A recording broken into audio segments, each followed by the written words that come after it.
മലയാളിയിലേക്ക് സ്വാഗതം. വിദേശത്ത് നിന്ന് തിരിച്ചെത്തുന്ന പ്രവാസികളുടെ പുനരധിവാസവും സംസ്ഥാനത്തിന്റെ സമഗ്ര വികസനവും ലക്ഷ്യമിട്ട് ഡ്രീം കേരള പദ്ധതി നടപ്പാക്കുമെന്ന് മുഖ്യമന്ത്രി പിണറായി വിജയൻ. വിവിധ സർക്കാർ വകുപ്പുകൾ സംയുക്തമായാണ് പദ്ധതി നടപ്പാക്കുന്നത്. കേരളത്തിന്റെ ഭാവിയെ സംബന്ധിച്ച കാര്യങ്ങളിൽ പൊതുജനങ്ങൾക്ക് നിർദ്ദേശങ്ങളും ആശയങ്ങളും സമർപ്പിക്കാൻ അവസരമുണ്ടാകുമെന്നും മുഖ്യമന്ത്രി പിണറായി വിജയൻ പറഞ്ഞു.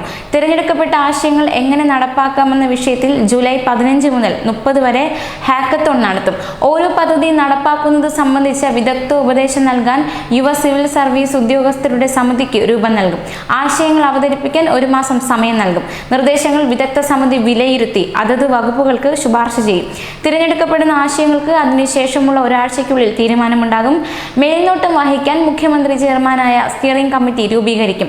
സ്പീക്കർ പി ശ്രീരാമകൃഷ്ണൻ, പ്രതിപക്ഷ നേതാവ് രമേശ് ചെന്നിത്തല, മന്ത്രിമാരായ E Chandrasekharan, K Krishnankutty, Ramachandran Kadannappally, A K Saseendran, chief secretary, വിവിധ വകുപ്പ് സെക്രട്ടറിമാർ എന്നിവർ അംഗങ്ങളായിരിക്കും. പദ്ധതി നടത്തിപ്പിന്റെ ചുമതല ഡോക്ടർ കെ എം എബ്രഹാം അധ്യക്ഷനായ സമിതിക്കായിരിക്കും. Muralee Thummarukudy, doctor Saji Gopinath, S T Shibulal, C Balagopal, Sajan Pillai, Byju Raveendran, Abdul Razak എന്നിവരായിരിക്കും സമിതി അംഗങ്ങൾ.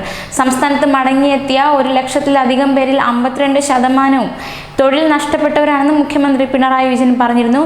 വിസ കാലാവധി തീർന്ന 46,257 പേരെത്തി.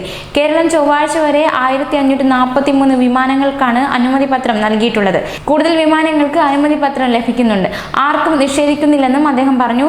സംസ്ഥാനത്ത് മെയ് 7 ശേഷം ചൊവ്വാഴ്ച വരെ 870 വിമാനങ്ങളും 3 കപ്പലുകളും വിദേശങ്ങളിൽ നിന്ന് വന്നിട്ടുണ്ട്. ഇതിൽ 600 ചാർട്ടേഡ് വിമാനങ്ങളാണ്. ഏറ്റവും കൂടുതൽ വിമാനങ്ങൾ വന്നത് UAE നിന്നാണ്. 446 വിമാനങ്ങളിലായി 73,212 പേരാണ് വന്നതെന്നും മുഖ്യമന്ത്രി അറിയിച്ചു. കൂടുതൽ പ്രവാസി വാർത്തകൾക്കായി ഈ ചാനൽ സബ്സ്ക്രൈബ് ചെയ്യുക.